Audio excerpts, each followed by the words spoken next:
Hello, ladies and gentlemen. Hold on, let me get myself together. I know I'm a little off today. Let me get the fro. The curls is doing some magical stuff. We gonna just let the quills do what the quills do, okay? What's up, ladies and gentlemen? It's your girl Miss Lee. I'm here with you guys on another edition of the Miss Lee Experience. How are we feeling? How are we doing? How are we living? How are we? Let me get the light. I got to get the light. I don't know what's happening today. It's a wet, crazy, manic Monday in these streets.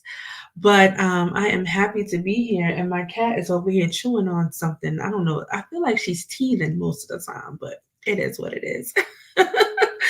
What's going on, ladies and gentlemen? I am here. Sky, ma'am. I'm sorry, y'all. This is live. What are you doing?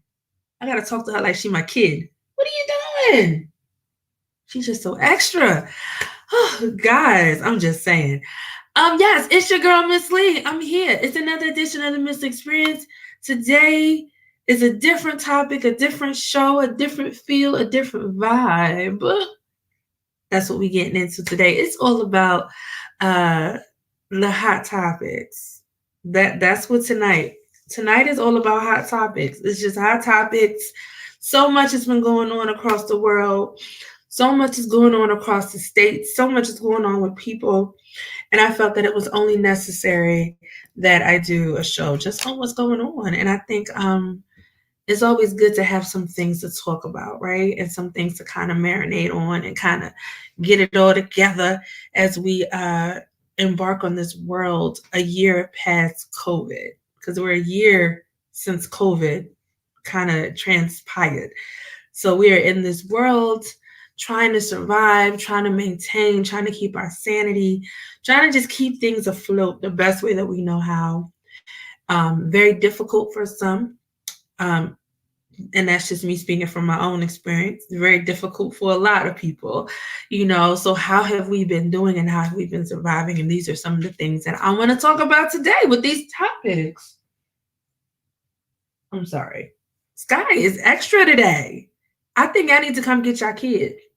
She tripping. Hey, what's going on? Yes. Oh, speaking of what's going on? Hey, what's up, boo? What's going on, Zah? What's good? I'm like getting this together. I'm so unorganized today, y'all. Y'all got to excuse my whole life right now. So yeah, I want to just send prayers up to everybody in North Carolina in the South who's dealing with this hurricane of what's going on down there, because it's serious. Global warming is real, okay? And these hurricanes is out here. It's weird because I feel like hurricane season is like in the fall. So I don't know why there's a hurricane happening right now in the South, but apparently we're in the world where hurricanes can show its face whenever it feels like it. So prayers up for the safety for those out in the South as they're dealing with these crazy weather and these situations. But I really thought hurricane season was like September, October, November. Let me tell you, the world is doing what the world want to do. The Lord has things to say, things to do, things that's going on. So yes, guys. So hot topics. That's a topic. That's what's going on today. So much is going on in the news. And I just pulled a few different articles, a few different news stories, a few different posts. Some of them I've already posted on the Miss Lee Experience Facebook group page as well. And I'm going to kind of go through those with you guys as well as we kind of get your perspectives, get your points of views on those things, and just kind of give you my opinion. Because, I mean, I have an opinion about things. I might not voice it all the time, but I have an opinion. I have things to say. So in the world of craziness in the world and what we are experiencing and what we have going on, there's some craziness going on. And this was something that I did see on TMZ, and I did share this in the group. So if you are not a part of the Miss Lee Experience Facebook group, I need you guys to go ahead and become a part of this discussion. Ma'am, You see how she be tripping? What is up with you? Sky is tripping, y'all. Sky is up here tripping. Do y'all see her shenanigans? I'm sorry. I digress. She tripping. She messing up my show. Sky, get your life. Don't wipe your face. Don't wash your face. Okay. Let's rewind. Let's rewind. So I mentioned this on the Miss Lee Experience Facebook group. And this was a topic that came up that I felt was very, very interesting. And this is a it's a bill that's out. So it's I think it's a California Assembly Bill 1084 that bans boy and girl sections in toy stores, clothes stores, and make them all neutral. Yeah, that's the situation. So this is like, okay, so I just want to rub my forehead for this one. So I feel like this topic is getting a little bit out of hand on so many levels. So what you're saying is, if I go to Macy's, if I go to H&M, if I go to Walmart, if I go to Target, if I go to anywhere, they want to ban the boy and girl sections of stores because they feel that it's not, I don't even know what they feel, to be honest. I think it's some bullshit. I'm just going to say it, y'all. Okay, look. This is Miss Lee's point of view. This is Miss Lee's perspective, okay? This has nothing to do with anybody else. But what I will say is that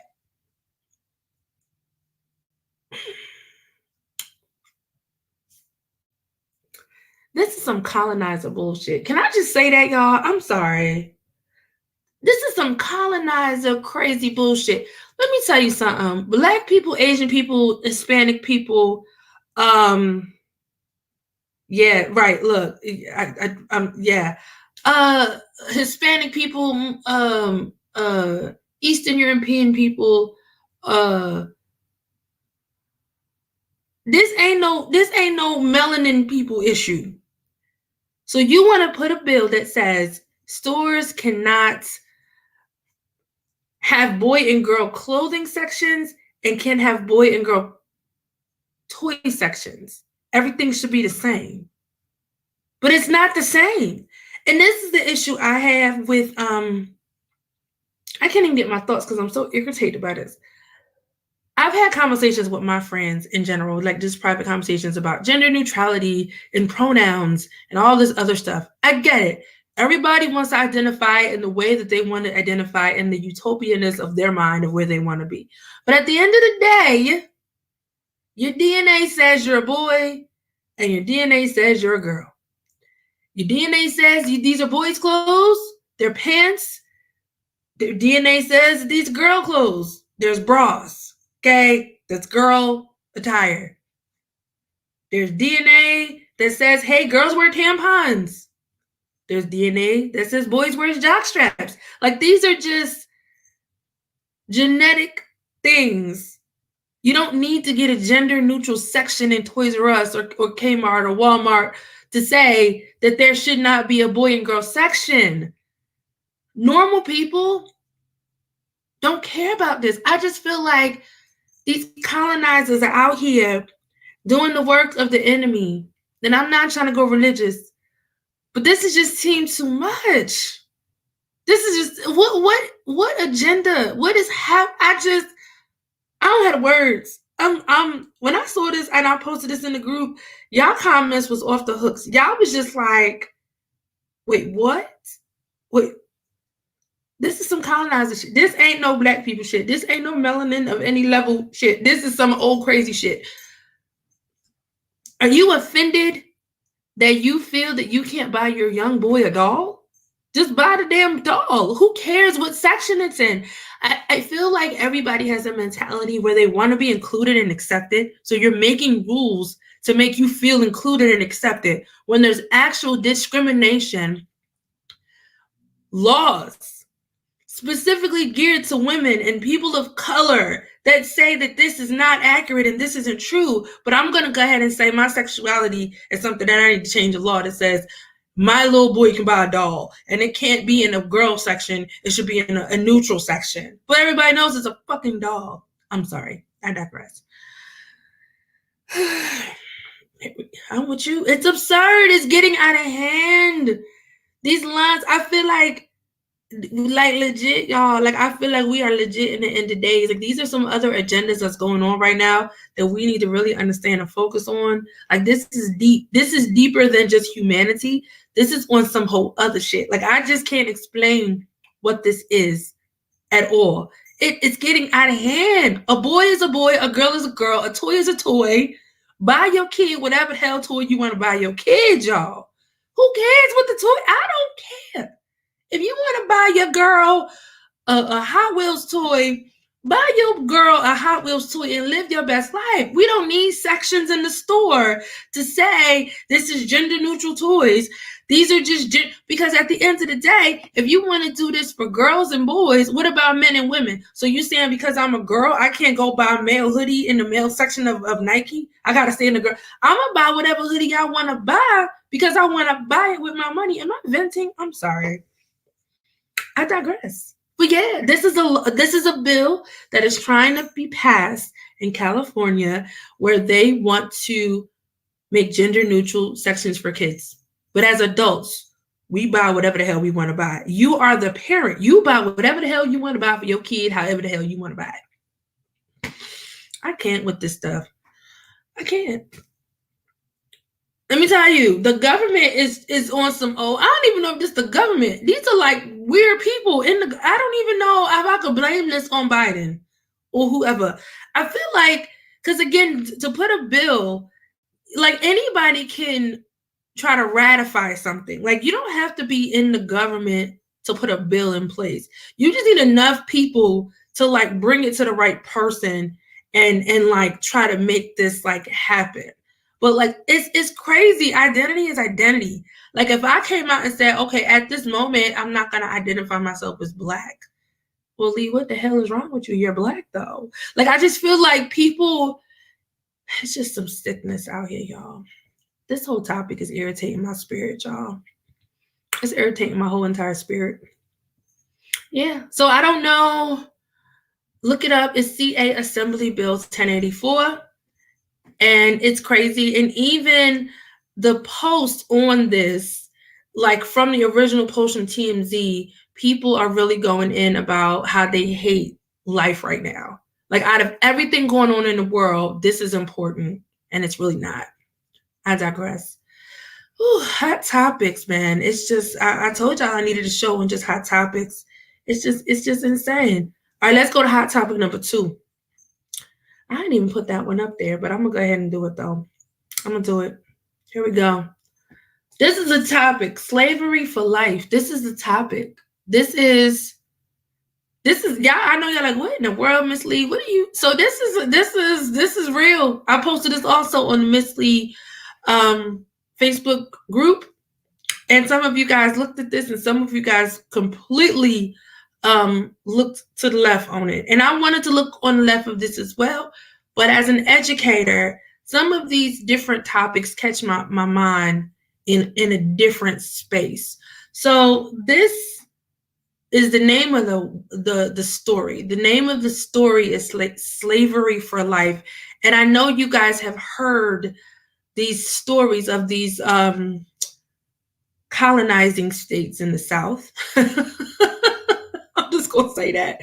These Confederate historical states in the South that have these crazy ass teachers who feel like they should take Black History Month and modernize it by doing some thought-evoking activity for these kids that actually is racist as all hell. Okay, so yeah, so let's talk about it. I feel like for this one, I need to share the screen. I think I need to get the whole picture of what this looks like because it's absolutely diabolically crazy. Okay, so here we go. Let me just pull it up so we can look at this foolishness as a collective. A whole collective. All right. So as a collective, let's look at this. So this actually was on News One. Okay, so this is a News One story. And the name of the story is Slavery for Life. A school district is forced, keyword, forced, to apologize after another Civil War assignment goes wrong. North Carolina, this is you. North Carolina, y'all on some North Carolina. So a school district in North Carolina is in a hot seat for tone deaf and borderline racist assignment. Yeah, see the date, March 16th. This was just 2 days ago. 2 days, just 2. All right. So as I scroll down, I hate all these advertisements, but we're going to just go ahead and close out of this stuff. All right. So as we see, this is Union County Public Schools in North Carolina. They had a group of 4th grade students was tasked with developing a social media hashtag that people might have tweeted in the goddamn Civil goddamn War. First of all, why in the heck? Y'all got me cussing. These hot topics got me hot and bothered. I already had a hot and bothered week. And this is taking my life to a whole new level, y'all. A whole new level, okay? So 4th graders are pretending that there was Twitter during the Civil War in the 1860s, okay? When you got the Union against the Confederates and Abraham Lincoln over here trying to grant some type of emancipation to the Union so that the slaves could be free. You see what I'm saying? So they got to pretend that Twitter was alive, okay? So this is Waxhaw. First of all, that's the name of the school right there. Just tell you that this is some foolishness.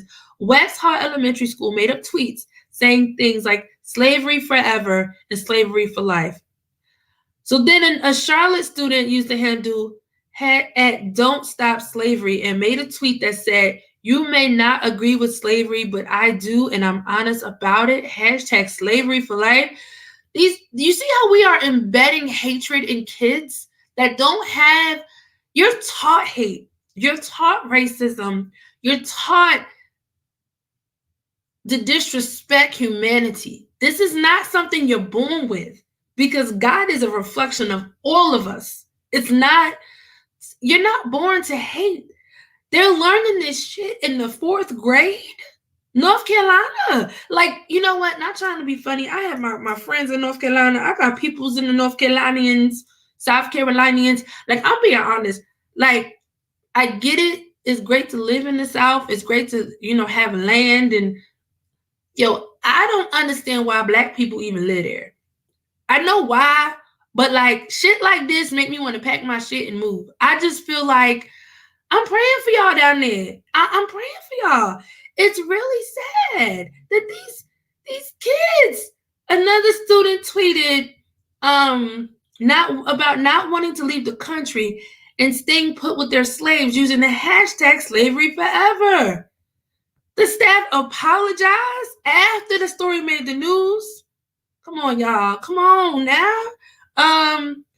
Allegedly, right here, allegedly, that word, the assignment was supposed to help students understand the perspective of key historical figures. It is unclear as to which historical figures were being prioritized in the goddamn assignment. What? Millennial, Gen Z, Y, AB, Alpha, Kappa, Delta, generational person thought that this was smart. And this is why the school system is failing. This is so, and then there's more. This is another school, and this is Jersey. This is my home state of the New Jeru. Okay, so right here, there's another one. A few years ago, a school in New Jersey came under attack for white students using and selling Black classmates in a mock slave auction. I heard about that. I remember that. 2019, a private school in New York had Black students placed in imaginary chains. Jesus, be a fence over my life every day. These are the stories that we dealing with in the middle of a pandemic. This is what we dealing with, y'all. This is News One. This is what it is. Oh my gosh. Okay, I see your post. I see your comment. It's rampant here in North Carolina. It opened my eyes. Since I've moved here and being in the education system, it is bluntly in your face, but unfortunately, many parents of color are quiet. Do you blame them, though? If your school system is teaching your child to say slavery for life as an assignment, clearly it's bigger and it's rooted deeper. Like, this is on some old rebellion like stuff. Like, this is deeper. Like, I get it. It's scary for people of color to speak up on anything where we drive in our car, we can get shot just because we're in the car. It's a scary time for all people of color, no matter if you're Asians. We're going to get to that story in a little bit. People of color are afraid to do anything. And now you're in a school system where you thought you were giving your children a great life, and all of a sudden you can't speak up because you're afraid of being a social pariah based off of racial views in a state that's been racist since the beginning of time. Because it ain't their time, it ain't their place. It's some indigenous people's places. I'm just saying. Oh, these are hot topics, y'all, and I'm already hot. Already, I'm hot. It's real already. Just saying. Whew. I know. Let's go. Let's go to the next topic. I think we should go to the next topic because I just feel like there's more. There's more. There's a lot more. All right, next topic. Hot topics. This is, if y'all tuning in, y'all missing it. We getting in. It's getting hot. Hot topics. Next topic. Oh, Jesus Lord. This quadruple murder. Have y'all heard about the murder? Have y'all heard about this? Over the STEMI? All right, let's talk about it, y'all. Let's talk about it. So this came across my Facebook timeline, my Facebook feed, and my heart is hurt over the ignorance and lowness of people. And this quadruple, and I think I spelled quadruple wrong. I don't know if it's too late in my brain is fried, but if I spelled it wrong, charge it to my heart, not my mind, or my mind, not my heart, whatever they say. So let's talk about this quadruple murder. Oh, Jesus. All right, I'm going to pull this up too. You know, we got to look at these shenanigans together. We really do. All right, so quadruple murder in Indianapolis. 4 were killed in Indianapolis, Indiana. And this was also 2 days ago. This was March 16th. And the unfortunate thing about this is that it's over a stimulus check. And that's the guy being taken in. So Genetrius Moore, she was a beauty shop, supply stop. She supported herself and 2 girls. She got the $1,400 stimmy. So, you know, that's with Biden. This was passed. We're waiting on the stimmies, right? So what was happening was the baby daddy, the baby daddy of the baby. So the youngest baby's daddy, right? So she has 2 kids. The youngest daughter's dad, Malik, felt that he should get half of the $1,400 of the stimmy. I'm setting this up for the shenanigans, y'all. I'm setting up the shenanigans. So he felt that because he is the father of the baby, he is entitled to $700 of the stimmy. That's what he felt.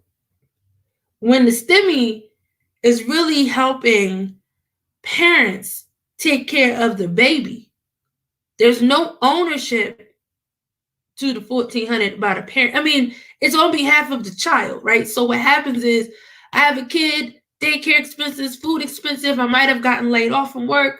You know, it's helping me stimulate the environment by helping pay for other things for my child.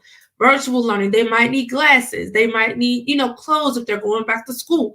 So baby daddy felt that he needed $1,700 of the stimmy. So he wanted some of Genetrius's tax money, stimulus money, and the cousin overheard all of this happening.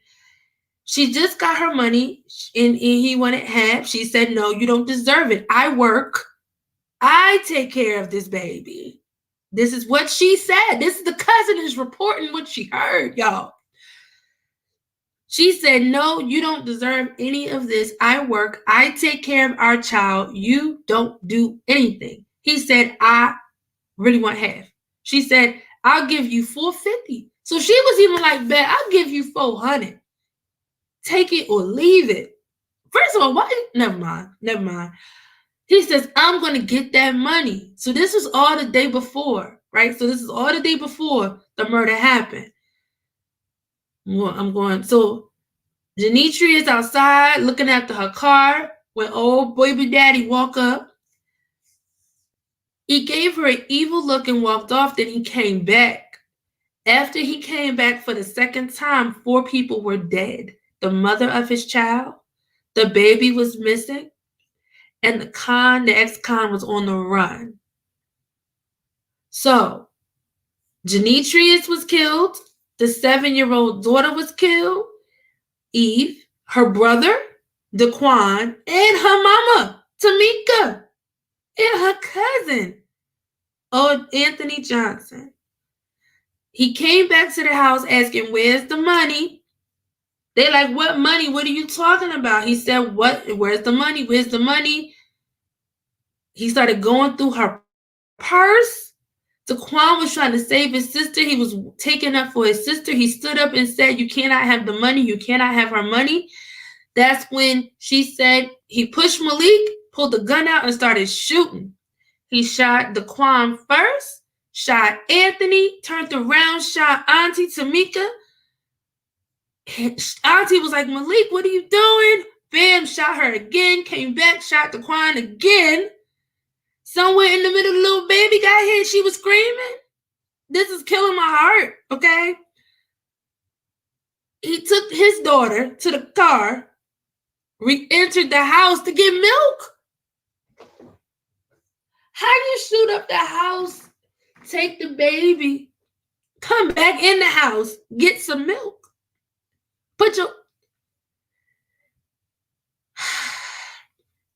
When he goes in the house to get the milk, he shoots Anthony again. And then Genetria's tried to run. And she's running across traffic. Yeah, so then,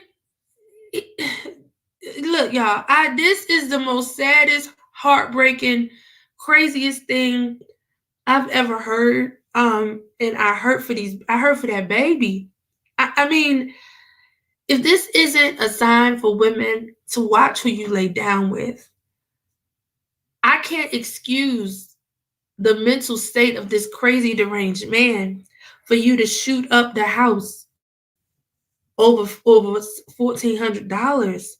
I just don't understand. I can't put myself in a mental state to even grasp what goes on in someone's mind who does this. And it's sad. $1,400, like, that's saying that unfortunately that we put dollar signs on people, and it's kind of a slavery thing. There's money attached to people's lives, and there's no value to what people's lives are. And that is just crazy sad to me. And And yeah, that's Indiana. That's the world we living in, y'all. That's the world we living in. I have nothing else to say. When I saw this, I immediately was like, I just can't comprehend.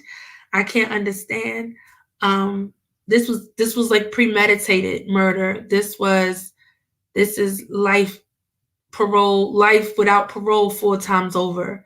And it's so sad that this little girl lost her whole family and her father over $1,400. That's the sad part. And she was even willing to give him $450. She's raising this baby by herself. I don't have no words. I have no words.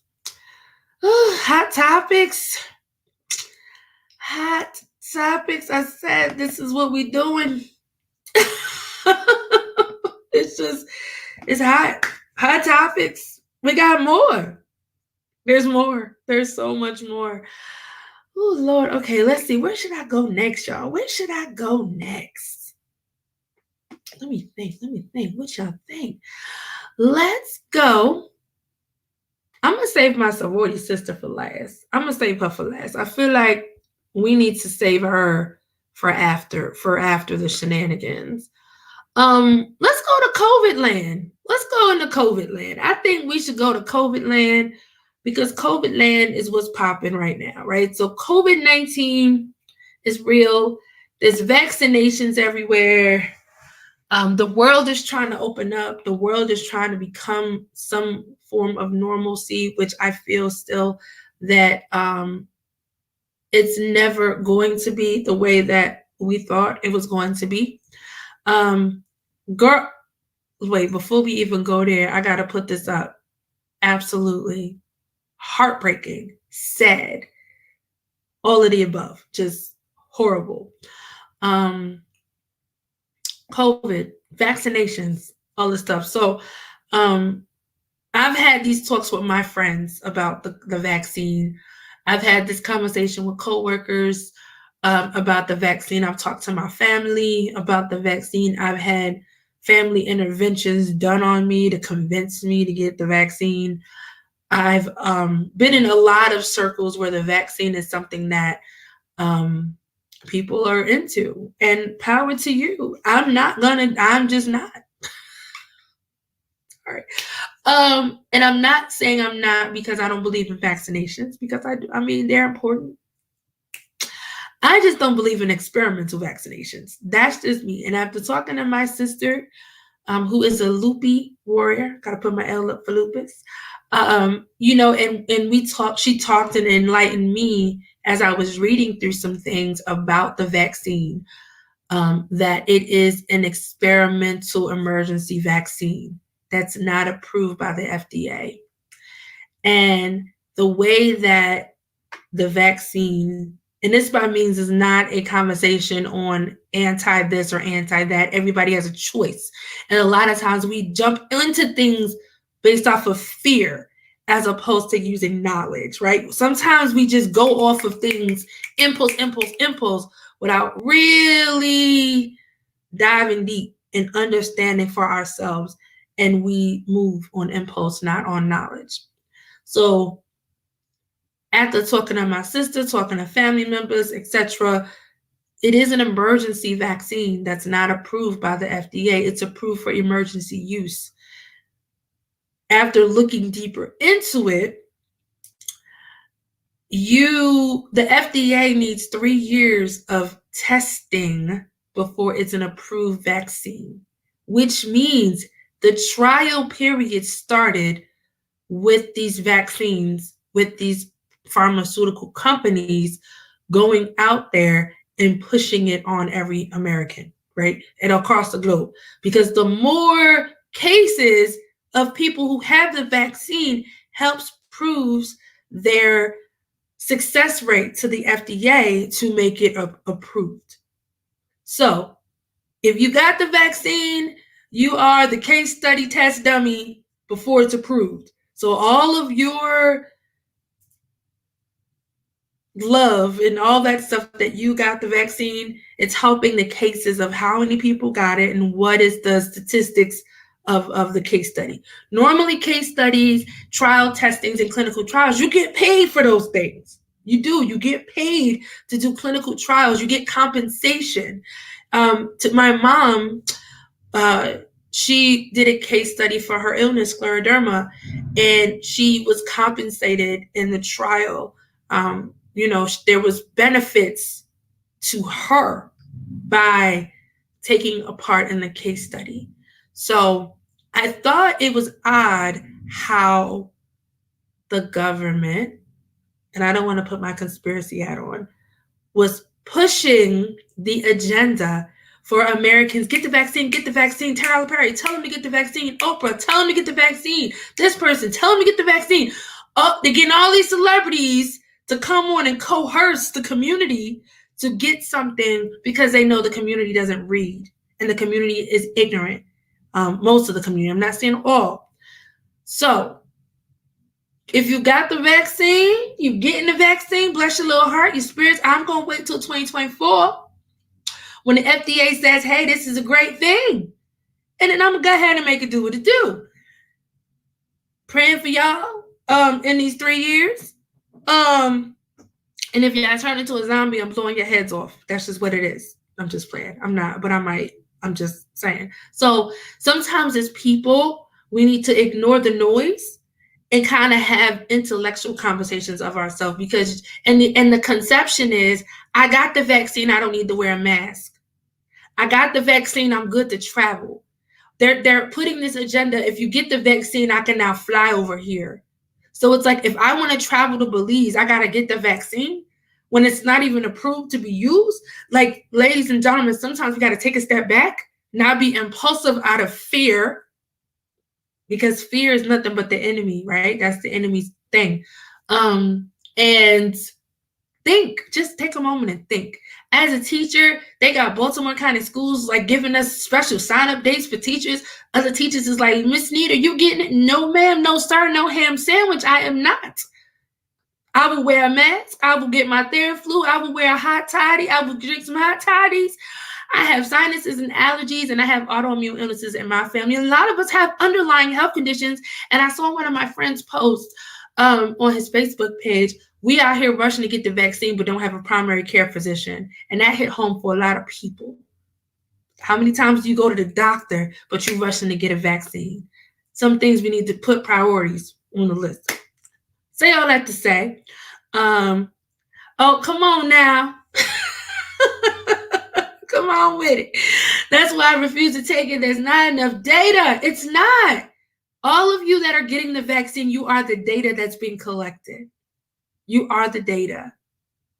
Period. You are the data. Once they gather your data based off of trials, because this is a clinical trial, they will then present the evidence to the FDA, and that is when the vaccine is approved. It's an approval period. So this agenda to rush hundreds of people to get the vaccine and all, that's what this is, y'all. I say all that to say this. Let's go to this news story. COVID-19 individuals. Let's go to it. All right, so let me share this tab. Oh, Jesus. So for those that are unvaccinated and those that are vaccinated, COVID-19 antibodies are present in about 1 to 5 blood donations from unvaccinated people, according to data from the Red Cross. So this is interesting to me because antibodies, if I'm not, let me Google this. I just want to make sure I am giving the most accurate definition of an antibody. Okay, I just want to make sure, right? So antibodies, right? So I'm going to, am I spelling? I can't spell, y'all. Hold on. All right, antibodies. It's a blood protein produced in response to and counteracting with a specific antigen. Antibodies combine chemically with the substance in which the body recognizes as alien, such as bacteria, viruses, and foreign substances in the blood. So what this is saying is that if you're not vaccinated, your blood already can identify and fight off the virus that's already being spread. Did I say that right? Does that make sense, y'all? Am I missing something? Am I oh wait, let's not look at that nice young man there. Let me, these ads. Let me just make sure I'm saying this correctly. You have antibodies in your body that can already detect that they've had it or have fought off it before, right? So let me keep reading. Okay, let's keep reading. In the first week of March, more than 20 blood donations from unvaccinated people had COVID-19 antibodies. Okay, this is according to the Red Cross. Between mid-June of 2020 and early March, the Red Cross tested more than 3.3 million donations from unvaccinated people in 44 states for the presence of COVID-19 antibodies. Overall, 7.5% that were tested were positive for COVID-19 antibodies, meaning that the donors had already been infected with the virus at some point. Also, because again, this is all science and DNA and things that people don't know because God has the final say of all of this, right? So the Red Cross says that a positive antibody test does not confirm infection or immunity, but says, hey, you've been exposed to it. So going back to my biology lesson, your white blood cells is what you need to fight off infection. Your red blood cells is what carries the infection. And there's things that work together to, you need them both to do the magic in your immune system, right? So if the antibodies are already present, who knows how it got there, how you were exposed, if it's something that's just, pollution or whatever that got us in here, right? I'm taking this as your body is already strong enough to fight it off if you've had it already. Because 7.5% of people had the antibodies saying that they had it or they fought it off in the past. So what do you need a vaccine for? I think that's where my confusion is. I don't know. I might be reading that wrong. I might be going too deep into it. But it's interesting when we're looking at this COVID-19 information, they're still figuring it out along the way. It's still, and you still need people to donate blood. So what are you going to say now? If you have not been vaccinated, you can't donate blood. But then we have different strands of the virus that mutates every moment, right? So even though it's not a big portion of the population, but there's a huge, that's saying, hey, you look, let's see here. This says here, I'm going to just read it. The first is that a substantial portion of the U.S. population has experienced COVID, at least the blood donor population, knowingly or unknowingly. The other is that a huge proportion of the U.S. population has not. It's the 80%. So we can't just rely on the strategy that letting herd immunity naturally occur. We've got to vaccinate people so that the people can be immune. That sounds like the biggest oxymoron statement I've ever heard. That sounds like to me, hey, we don't really know if you can automatically become immune to this, but because we don't really know, we need you to get vaccinated to prove it. But how do we not know in the course of time and the power of evolution and the power of our bodies? Our bodies are strong enough to know if we need water, we're thirsty. If we need green vegetables, we crave green vegetables. If we're iron deficient, our body craves different things that require iron. Our bodies adapt well to nature and the world around us. So what you're saying is, I don't trust your body to become immune, but y'all need to get this vaccine to show that. You see, like I'm telling y'all, the agenda is real. It's real in these streets. So this is another, they want everybody, 80% of the population need to be vaccinated. Why? Though, like, you see, like, why? Is this, I don't want to go conspiracy theory, but I just want to know why that number and why. I got questions. I don't want to get sucked in the matrix. But it's interesting to think about. Why is there a push for 80% of the population to be COVID vaccine? Like, why? Why? Why? Oh, why? Oh, why? Oh, why? Oh, why? Oh, why? Oh, why? Sorry, I digress. Oh, Jesus, enough of the COVID talk because my hair hurt talking about COVID, y'all. My hair hurt. I ain't gonna talk about it no more. I ain't gonna talk about it no more. No more COVID talk. Oh, Lord. All right. We got more to talk about. Let's talk about something else. Let's go. Let's go to So let's go here. Let's go Yeezy. I'm feeling a little Yeezy. I'm feeling a little Yeeziness. I'm feeling a little yay. I feel like right now we're getting back to the old Kanye. I feel like now that he's out of the Matrix, he's out of what was it on Get Out with the teacup, and and he's out of his hypnosis of the Kardashian spell. Now he's in a different place of life right now. So let's talk about Yeezy. So Yeezy is currently, or Kanye, or Mr. West, or the college dropout, or however you want to call him. Kanye is now going through a divorce from Kim Kardashian, and they have east, north, south, west, northwest, southwest. I don't know the names. Polar west, polar bear west. I don't know the kids' names. So he has the kids with the Kardashian girl. Okay. And he's going through this divorce. Kanye has been through a lot. Okay. He's been kind of kicked out of the Black community. He's been running for president. He brought church to the masses. He's done a lot. But now we're seeing that Kanye is worth some money. He's worth a little bit of change. How much change do you want to know? Kanye, Mr. West is worth $6.6 billion. Would that be $1 billion? Come through, Kanye. He's reportedly worth $6.6 billion. He officially became a billionaire last year. Now he's a 6 times over billionaire. His fashion and shoes are now worth $6.6 billion. And them shoes are ugly and them clothes is ugly, but people out there buying it. The majority of his wealth is through his business.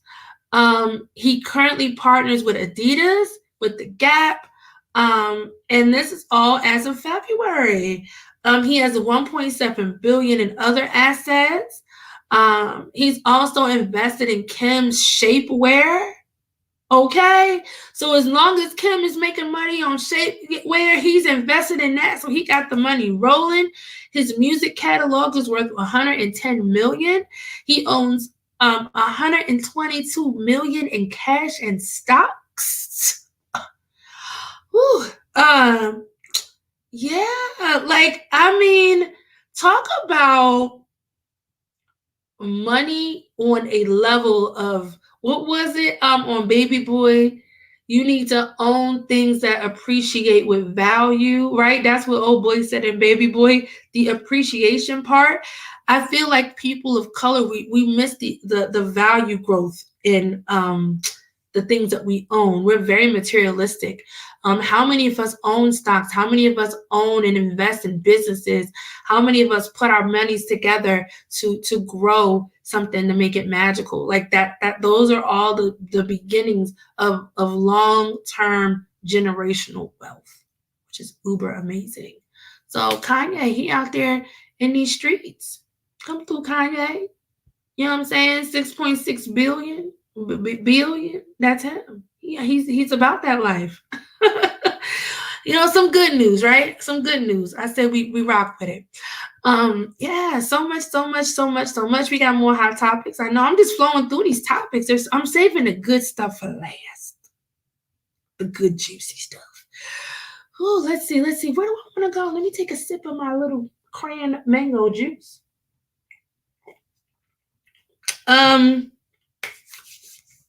Where do I want to go with this? Let me think. I'm scrolling through my list here. I know, right? Y'all like, where's she gonna go? Let's go here, man. Ooh, let's go here. Football fans. Jesus, Christmas Christ. So, yeah, Deshaun. Deshaun. That is his name.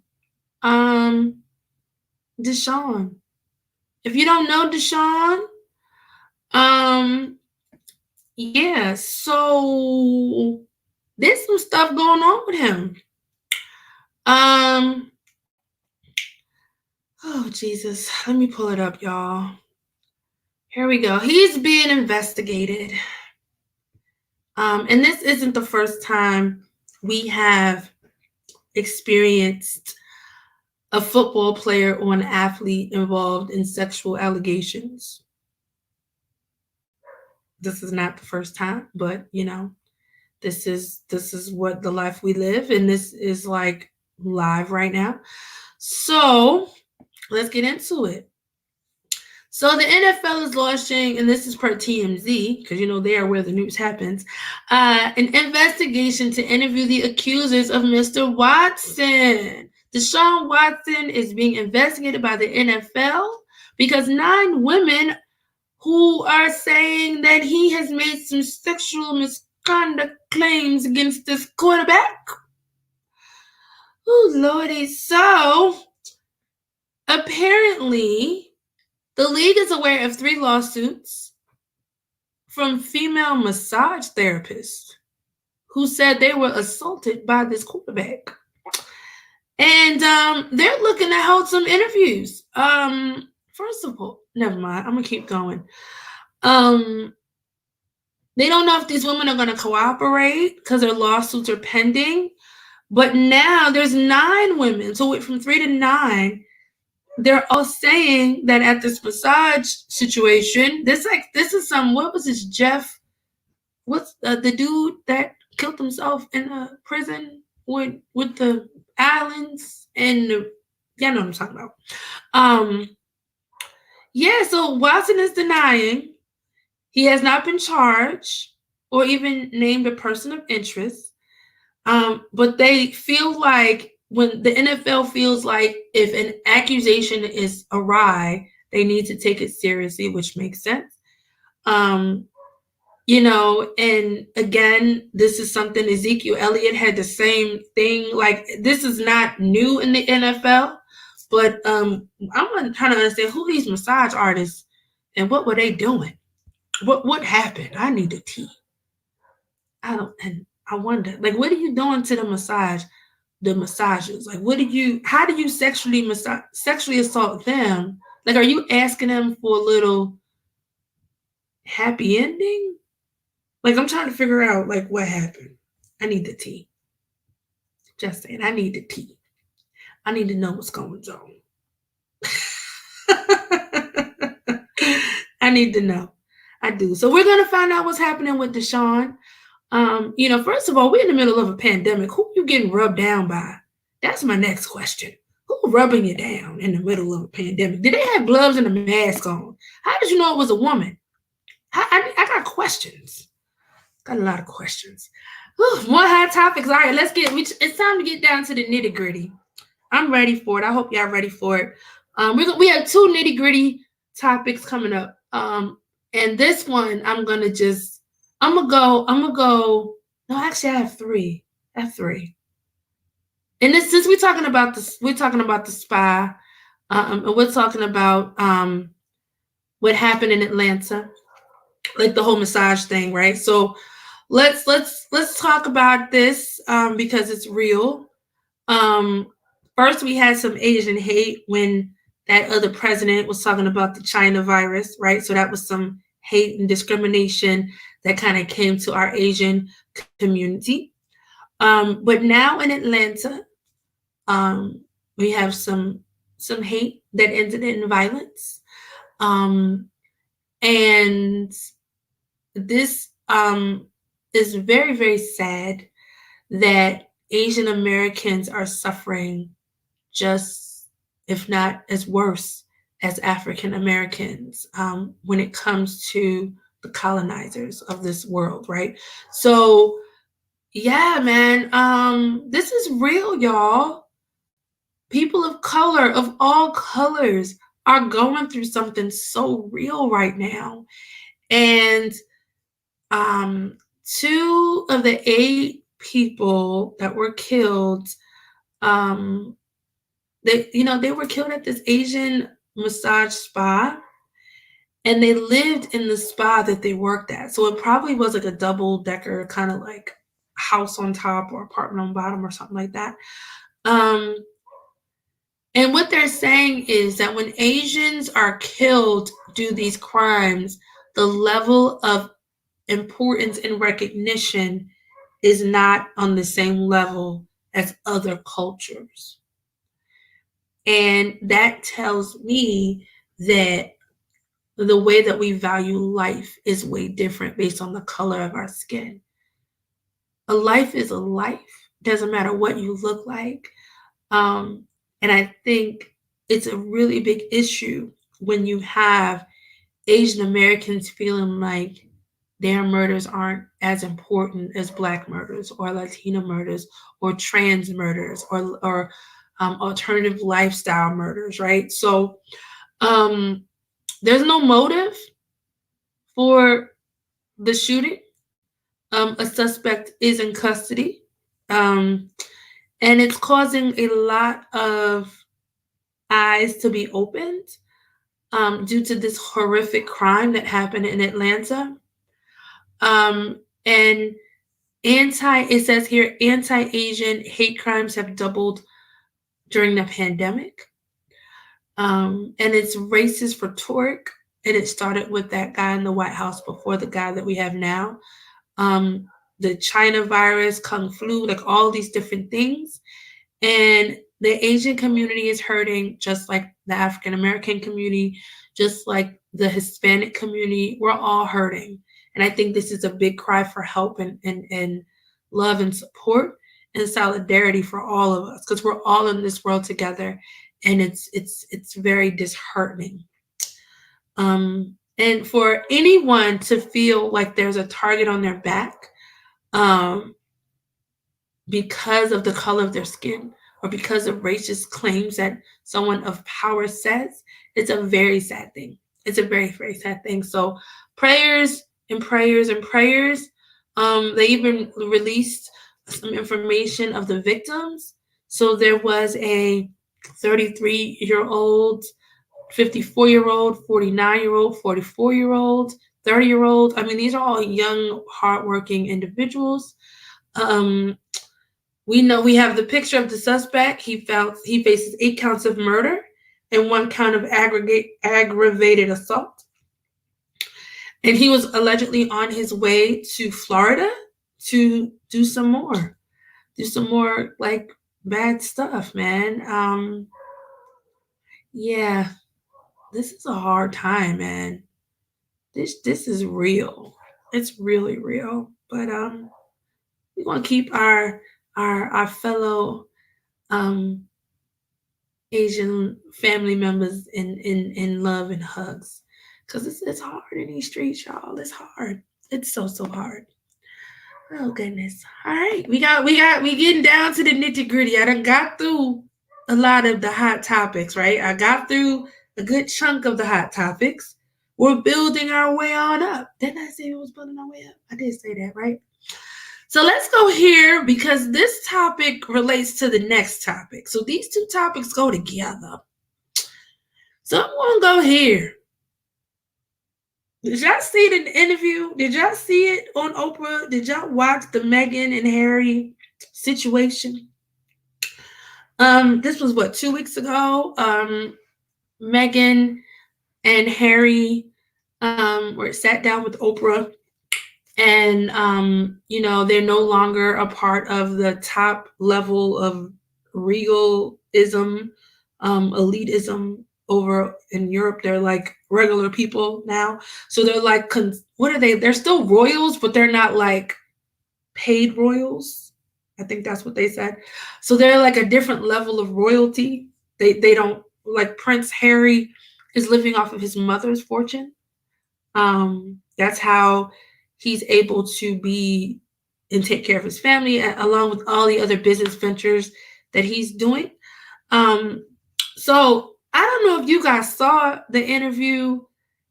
It was very sad, but not surprising. I felt and I believe that I wasn't surprised. Like, I mean, never mind. I'm not going. Yeah, I feel that Megan set herself up for failure.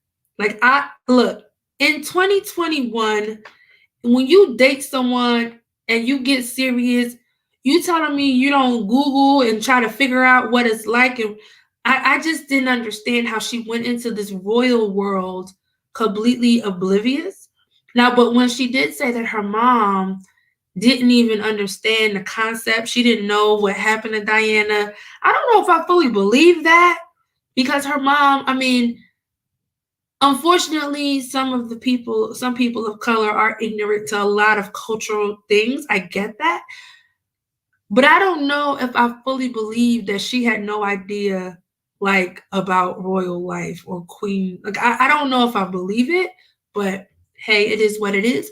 But I do feel like Megan kind of set herself up. Like, you dating a prince and you ain't like, if I meet Prince Ali Baba from Aladdin, right? Ali Baba, right? Or if I meet Prince Akeem, okay? Or T'Challa, or T'Chaka, or whoever. I'm Googling. I'm trying to figure out who this is and what their life is. And so for Megan to date Prince Harry and not have any idea of what she was getting into, I kind of feel like that's shame on her a little bit. She kind of did that to herself. But everybody knew how they treated Princess Diana. Everybody knew how they felt about Black people. Victoria was the first alleged Moor queen, and they don't even acknowledge her as being a Moor. I mean, racism is real, and Europeans and people in England know that it's real. So this whole story was very heartbreaking. I am glad that they are able to live a happy, wholesome life. And to be honest, I always felt that Harry was never really about that royal life. I always felt that Harry had more of his mom's spirit in him than his brother. And it hurt my heart to see and hear that he and his brother's relationship was strained because of this.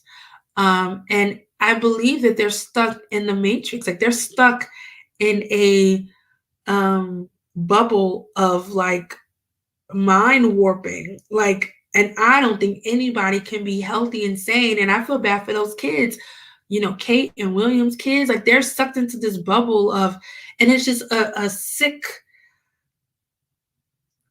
way of living that's being passed down to generation to generation. So yeah, Meghan and Harry are chilling in Canada, living their best life. And I'm glad. Maybe we'll get her into acting again. You know what I'm saying? Maybe she'll start to be a normal person again. I don't know. But I'm glad that they're happy, and I can tell that they really love each other. I appreciate Harry sticking by his woman and trying to do the best thing he can do as a husband. And I think that's an amazing thing.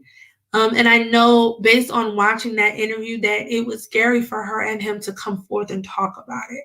I sense that they were very, very afraid to speak their truth. And I pray for their strength. I do. Meghan and Harry. That's one of the last hot topics as I get to the next one. Ooh, Lord. Hey, Soror. Cheryl Underwood. Gotta go there. Iyaki. So sweet. Z5. Okay, so Cheryl and Sharon. Sharon and Cheryl. Cheryl and Sharon. The talk.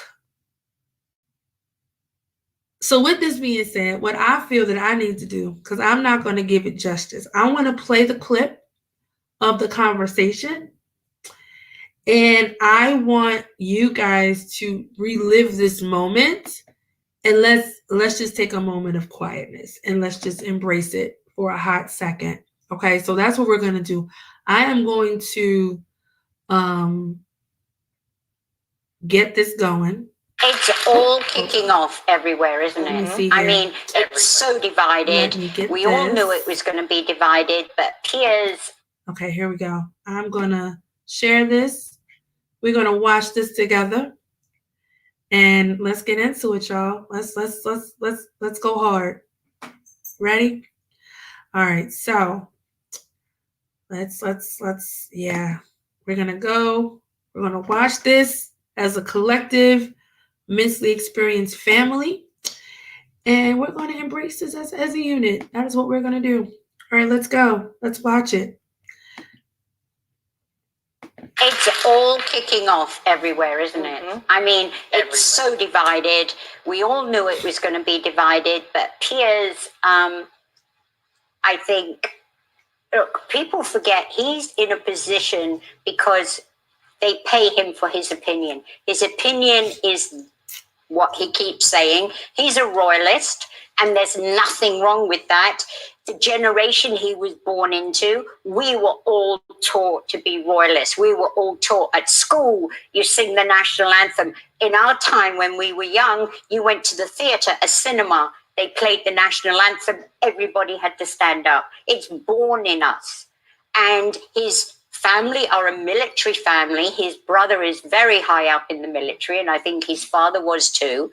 And, you know, the Queen, you fight for your Queen and your country, and he's a royalist. I think he is hurt by Meghan terribly. That's why he won't drop it. It's a personal thing for him. I know nothing about what went on, but the thing is with Piers, he has so many other things to do, and he's quit the show, and he says that's it. I don't think he should have walked off. I think he should have stayed and listened to somebody else's opinion on him, because that's part of what we do. And I think he should have stayed and listened to what that man was. You know, he had a very good case. That's right. And I think he should have listened, but I think he's at breaking point. But Piers is what he is. You know, we're paid for our opinion too. What do you think? I quoted my mom earlier. I'm going to quote her again. She says, if you can't stand the heat, you better get out the kitchen. And this is somebody who somehow can't stand the heat, even though he dishes it every single day. And he's been roasting Meghan Markle and Harry for years. So if he can't handle someone criticizing him, I don't know why he gets paid for his opinion if he can't handle someone else's opinion of him. Yes, I totally agree. He should have listened to that gentleman's opinion, and he should have debated with him. Okay, so there's more. That's just one. Okay, so I wanted to get the backstory first, y'all. Let's get the backstory, and then let's move forward with my story. Okay, so we're gonna go and move a little bit closer. All right, so here we go.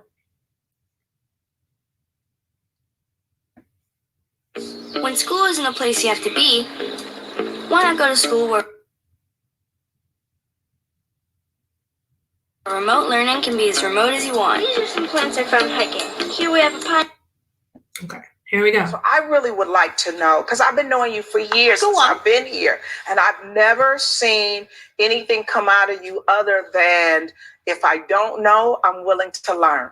If it comes off a certain way, I stand corrected. Right. That's the only thing I've seen. Yeah. So what would you say to people who may feel that while you're standing by your friend, it appears that you give validation or safe haven to something that he has uttered that is racist?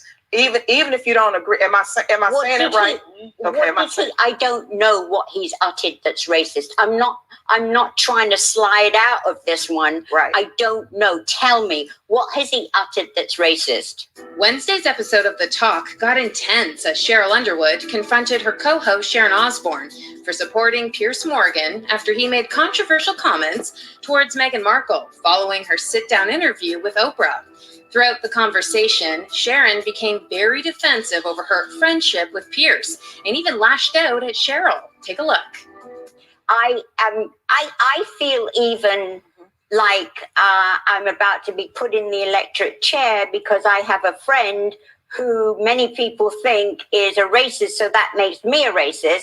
And for me, at 68 years of age, to have to turn around and say, I ain't racist. What's it got to do with me? Okay, how can I be racist about anybody? How can I be racist about anybody or anything in my life? How can I? Well, What?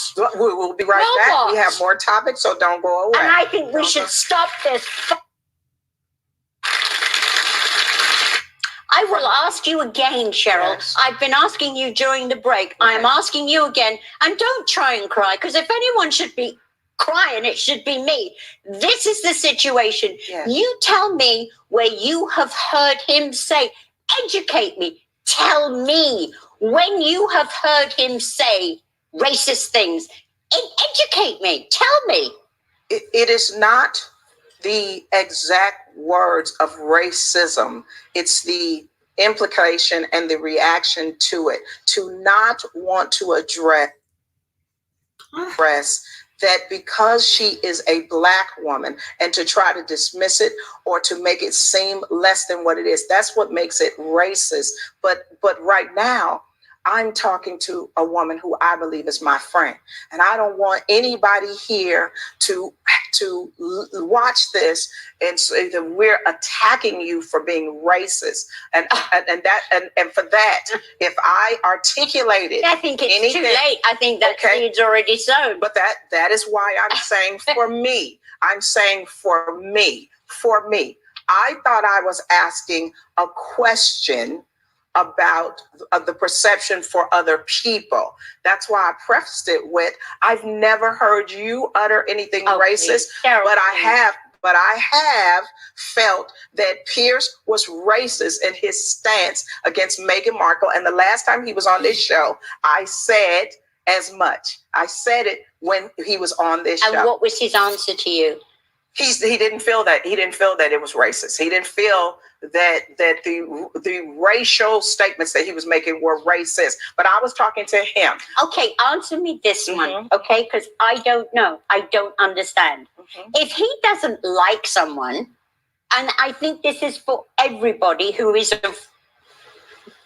born white, if Piers doesn't like someone and they happen to be Black, does that make him a racist?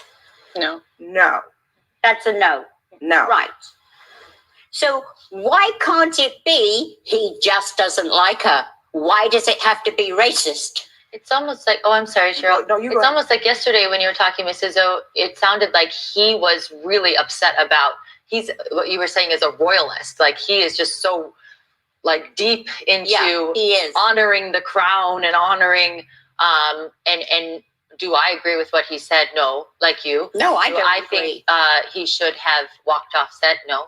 Do I think he should have sat there and listened to his other co-hosts like we're doing right now and having a conversation and learning from each other? I think that's what corrective evolution is about.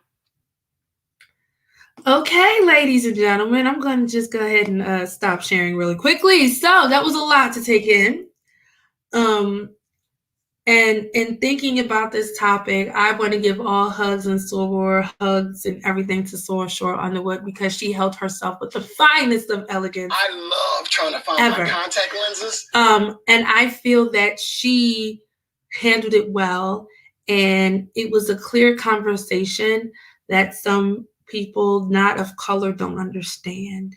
And defending or not correcting the behavior is just as bad as being it. And it's a tough situation. Sharon is currently there's an internal investigation on the talk currently to just kind of outline the racist tone of the talk. So they're on a hiatus. And there's other allegations coming out that this isn't the first time that Sharon has displayed these behaviors. Holly Robinson Peete said that she's too ghetto for the talk that was out of her mouth.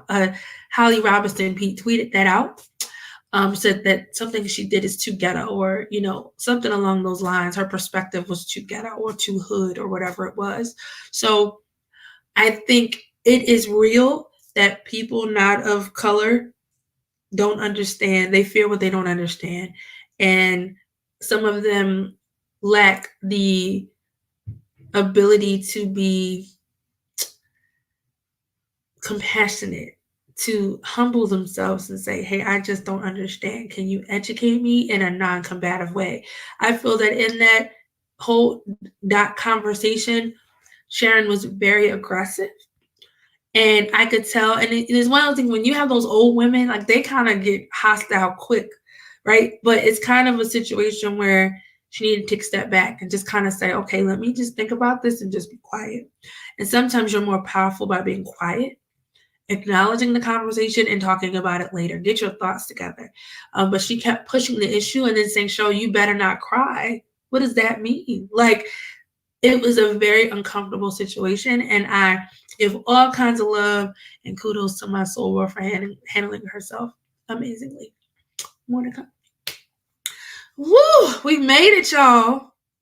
We made it through the hot topics on the Miss Experience. So much more is coming down the road.